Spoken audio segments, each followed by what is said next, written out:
Hey guys, nasubukan nyo na rin ba yung ganitong luto sa corned beef? Naku, ako nga ngayon ko lamang ito nasubukan at talaga namang super akong na-amazed sa naging kombinasyon nila. Bali ngayong araw nga po ay gagawa tayo or magluluto po tayo ng kare-kare corned beef na talaga namang mas lalong bongga kapag inihain nyo ito sa inyong pamilya. So tara, simulan na natin ang pagluluto. Sa isa nga pong kawali ay naglagay po ako dyan ng mantika at ito nga po isa-isa kong ipiprito yung ating mga gulay na gagamitin dito nga po sa ating lulutuing corned beef kare-kare. Bahagya lamang po natin yung ipiprito, pero kung hindi nyo po gustong iprito yung mga gulay, ay pwede nyo naman po yung halbusan na lang sa kumukulong tubig. Basta ma-half cook lang po itong ating mga gulay, ay pwede na po yan. At isinunod ko na nga rin po dito itong aking mga ginayat-gayat na pechay. Bali sandali lamang po ang pagkakaprito nito at syempre po maglalagay din po tayo dito sa ating kare-kare ng talong. Kaya meron din po ako dito hiniwang talong. Bali dalawang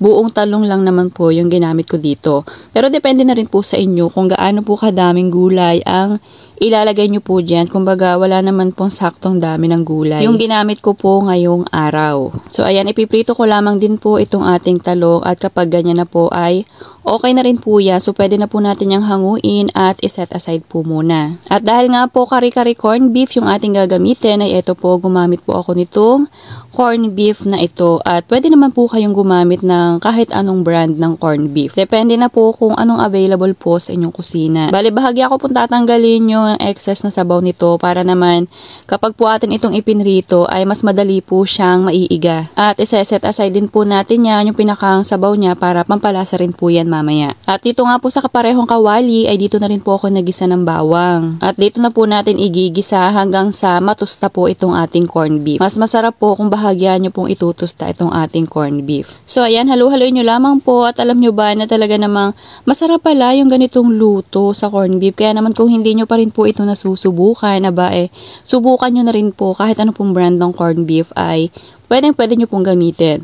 So, ayan, naglagay rin po ako dyan ng paminta. Hindi na po ako naglagay dyan ng iba pang mga pampalasa. Kasi ito pong corned beef na ito ay talaga namang pong malasa na. Kaya paminta na lamang po ang inilagay ko. At nung ganito na nga pong dry na itong ating corned beef, ay akin na po yung hinango at inilagay ko po muna sa isang tabi. At saka pareho po ulit na kawali ay dito po ulit ako nagisa ng bawang at sibuyas para tipid sa hugasin. And syempre, mapasama na rin dun sa ating gagawing peanut sauce itong naihiwang lasa dito sa kawali. So ayan, nagisa na nga po ako ng bawang at sibuyas at inilagay ko na po dito yung katas kanina ng ating corned beef para pandagdag lasa.